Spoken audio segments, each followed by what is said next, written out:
This is KCAL News, Los Angeles. Now at 4, a chase unlike any other. A wild high-speed pursuit of a big rig cab comes to a dramatic end when an armored vehicle rolls into the fray. That chase taking police from the Inland Empire to Orange County, a water bottle thrown out, a passenger reaching for something, then an armored truck ramming into the big rig's side. KCAL's Uzdelia Caballero with new details on what started it all and how it all came to an end. It's the ending that makes this chase stand out. An armored SWAT vehicle swoops in and tries a pit maneuver. It's not something you see every day. Police say it started as a traffic stop, but quickly turned into a dangerous chase. A big rig cab barreling down freeways and surface streets with police in pursuit. Authorities say the driver was behind the wheel of a truck with plates that didn't match, but it's what happened inside the cab that raised the alarm. Fontana police say a man riding in the passenger seat called his daughter mid-chase, saying he wasn't being allowed out of the vehicle. The driver allegedly grabbed the phone, triggering fears of a possible kidnapping. The driver getting on and off freeways and driving through residential streets, mostly in the Buena Park area. I heard about like 50 cop cars come by my house, and I just see the big rig fly by. At one point, the driver could be seen throwing a water bottle out of the window. And at one point, someone walked alongside and you could see the passenger reach out of the window. But soon after that is when that SWAT Bearcat armored vehicle came into the picture and tried that pit maneuver. Pretty intense. The chase finally comes to an end in Buena Park near Beach Boulevard and Franklin Street. About a dozen police vehicles that showed up, marked and unmarked vehicles.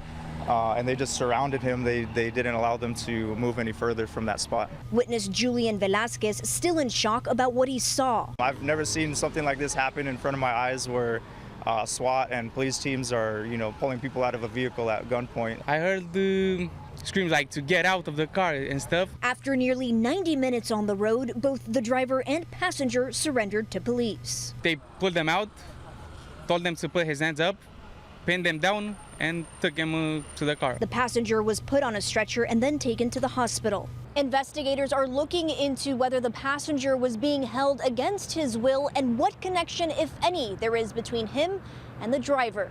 In Buena Park, Uzdelia Caballero, KCAL News. And now to breaking news in Valley Glen. A violent two-car crash ends with the driver slamming into an office building. A man's leg became trapped under the car, but officers were able to free him. We're told no one else was hurt here. Crews are now working to clean up the front of the business. The cause of the accident under investigation.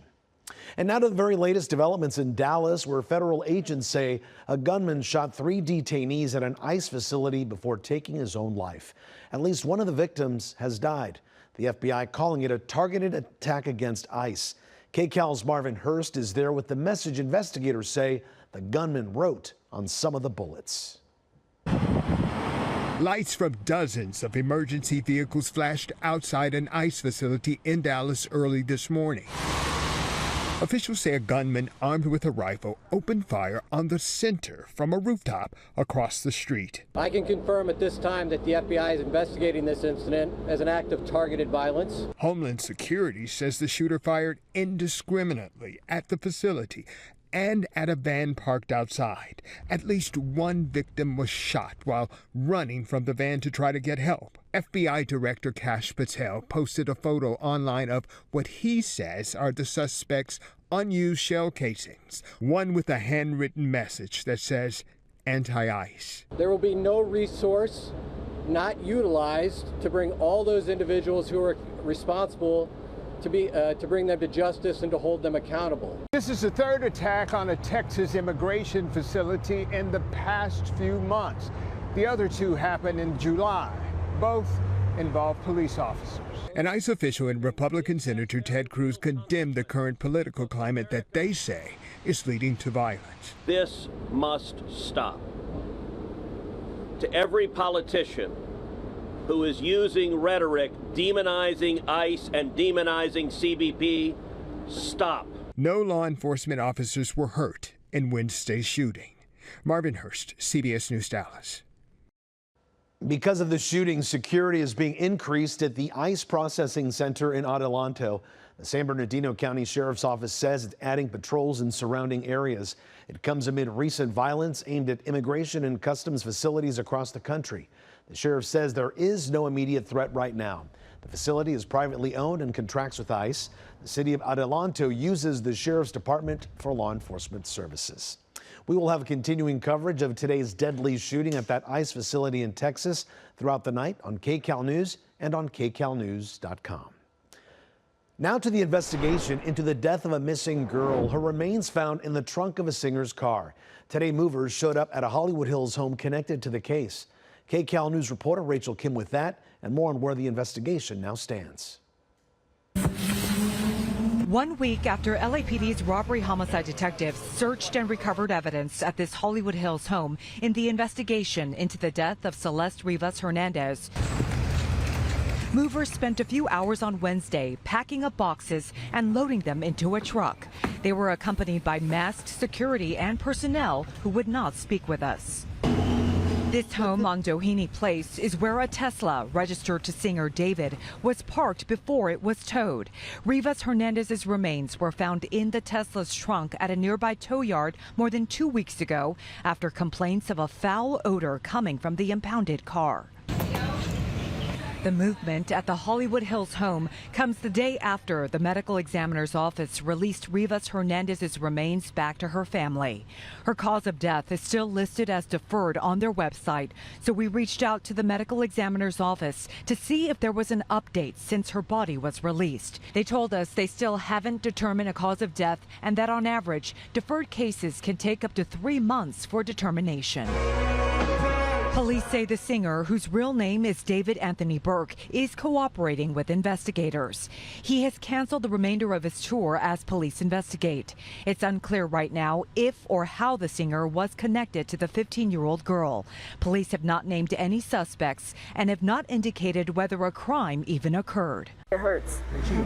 It hurts. It's a really close-knit community. Everybody watches out for each other. Rivas Hernandez grew up in Lake Elsinore. The last time the teen was reported missing was April of 2024. This community now in mourning for her, holding a candlelight vigil over the weekend. Recently, outside her home, her brother only said they are grieving. The fundraising page set up to help the Rivas Hernandez family has raised $24,000. According to that page, a memorial service will be held on October 4th. Meantime, the LAPD says their investigation continues and anyone with information is asked to contact them.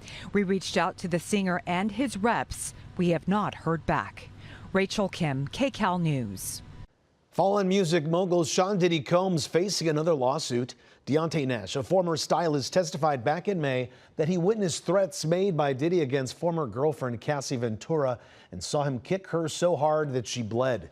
Now Nash is alleging years of abuse by Combs, saying he endured constant unreasonable demands and expectations, manipulation, and loyalty tests. Diddy's legal team releasing this statement, which reads in part, Mr. Nash is another opportunist looking to profit off his proximity to celebrity.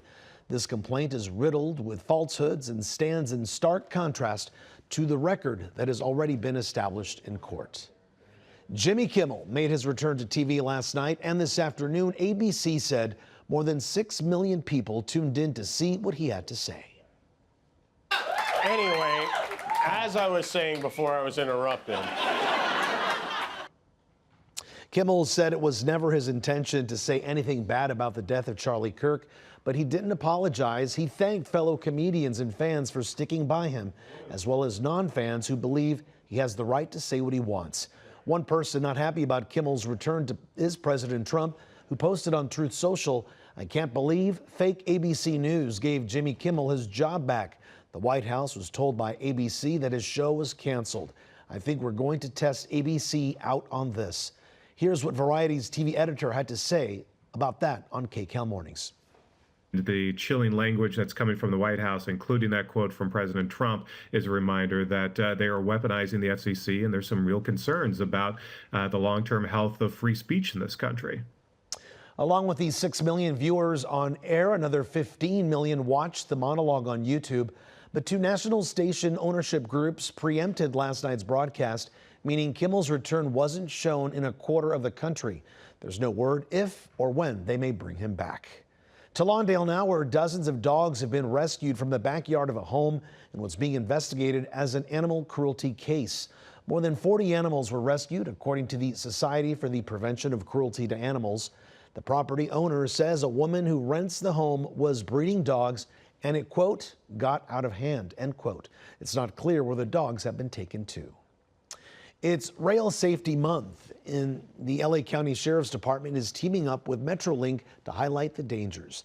They were out in North Hollywood today. Officers say the goal isn't to write more tickets, but to educate as many drivers as possible about how they can be safer around train tracks. I want to make sure that they're very aware of the train crossings. Slow down.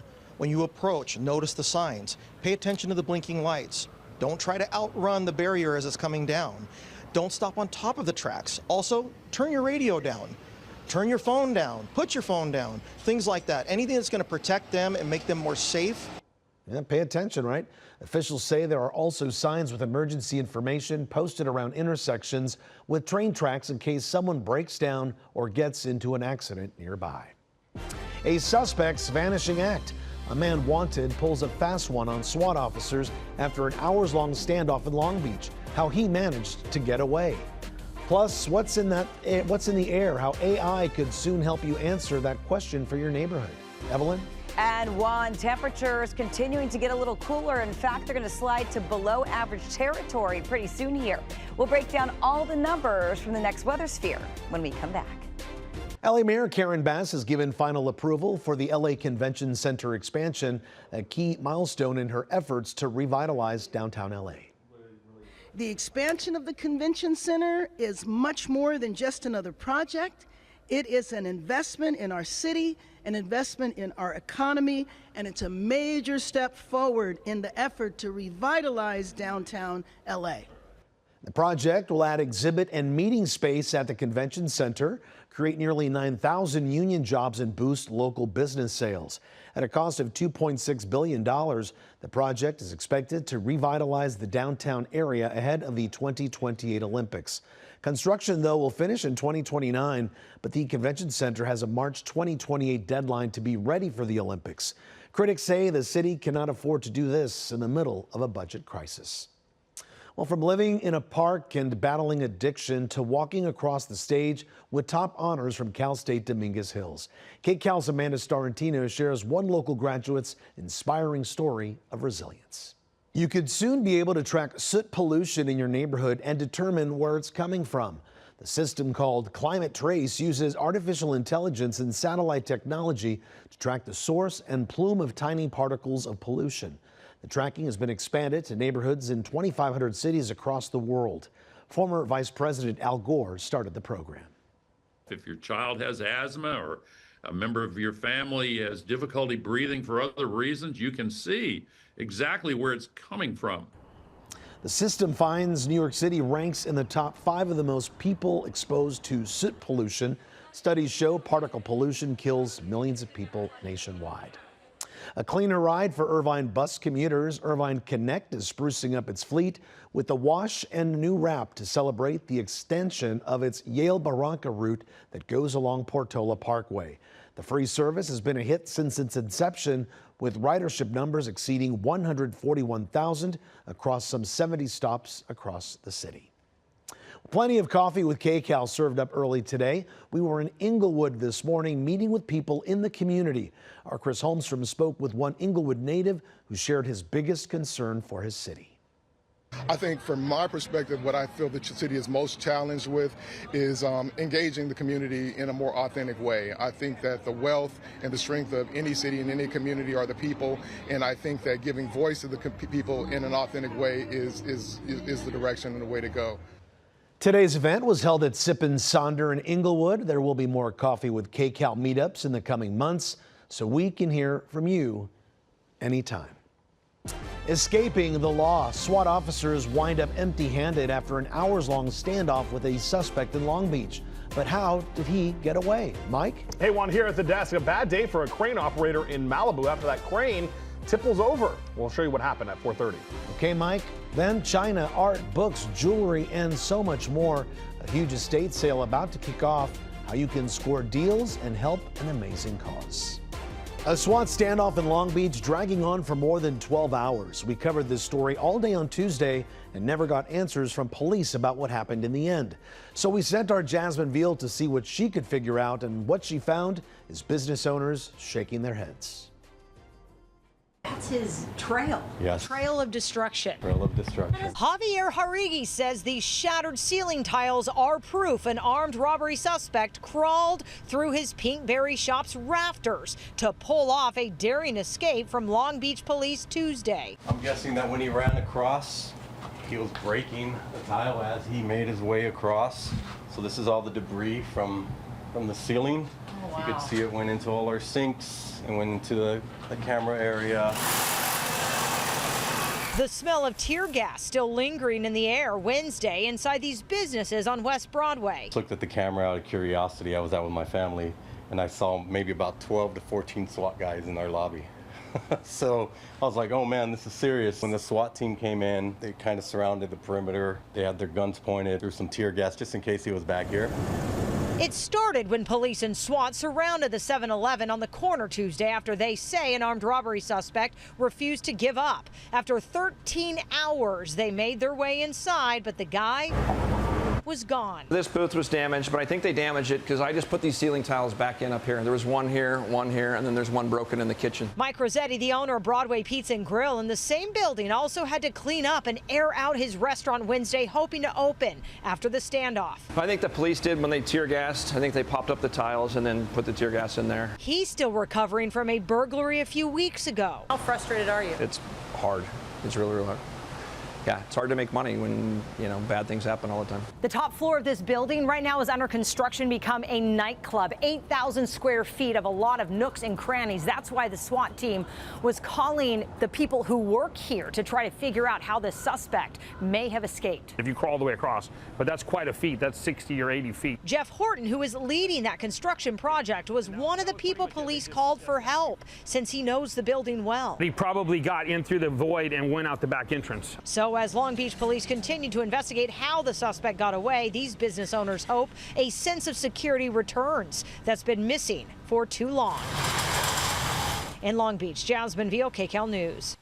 A construction crane overturns in Malibu. We have assignment editor Mike Rogers at the desk now. Mike, this doesn't have anything to do with the fire rebuilding, does it? Yeah, no, Juan, it does not. I just got a phone with the watch commander over at Malibu Station who tells me that the home was being remodeled when some sort of construction accident essentially happened here. I'll show you the video. We had SkyCal overhead of this crane that toppled over there in the Malibu area. This is on the Broad Beach area. Now, what we know is that the crane did have one person inside of it. There you see it laying on its side. Now, the fire department tells us they actually had to extricate the person that was inside, likely because of the way that the crane fell. It blocked the door or whatever exit that operator would have had to get out of there.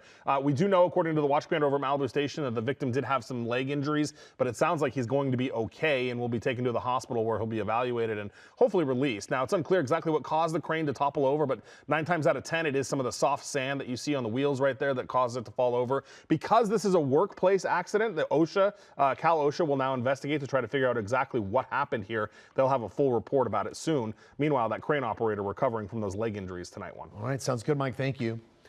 Police make a drug bust at a Burbank gas station. The department posted this video to social media. This happened at the Arco station at Magnolia Boulevard and Hollywood Way. Burbank police say they came across 3 people inside 2 parked cars. Investigators say officers saw drug paraphernalia in plain view. Officers then searched the vehicles. The search resulted in the discovery of a significant amount of narcotics intended for sale, along with a loaded firearm and cash. All suspects were arrested for drugs and weapons violations. Now to a different kind of assembly at one local elementary school where the LAPD rolled out to help kids get help.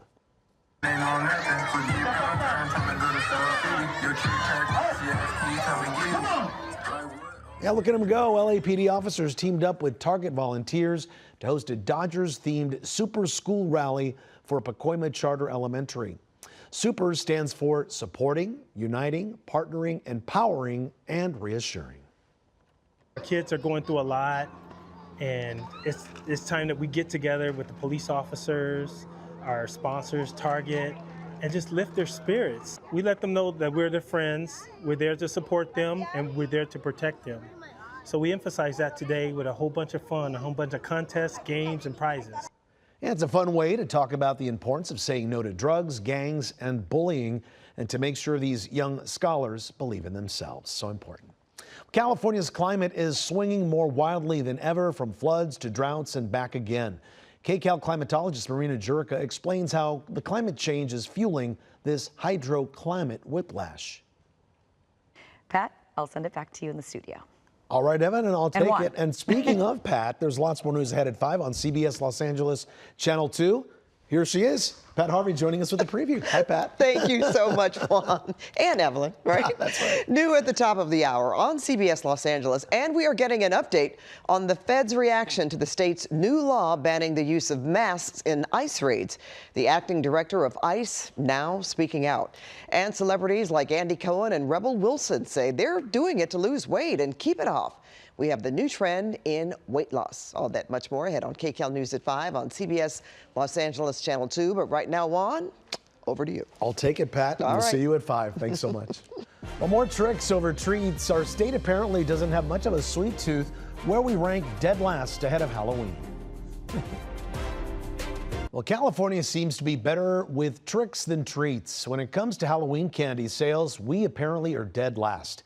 Instacart has been following shopping trends and shows that California, Hawaii, and Florida bought the least amount of candy through the app last October, while Utah seems to have the biggest sweet tooth, buying more than 50% above the national average.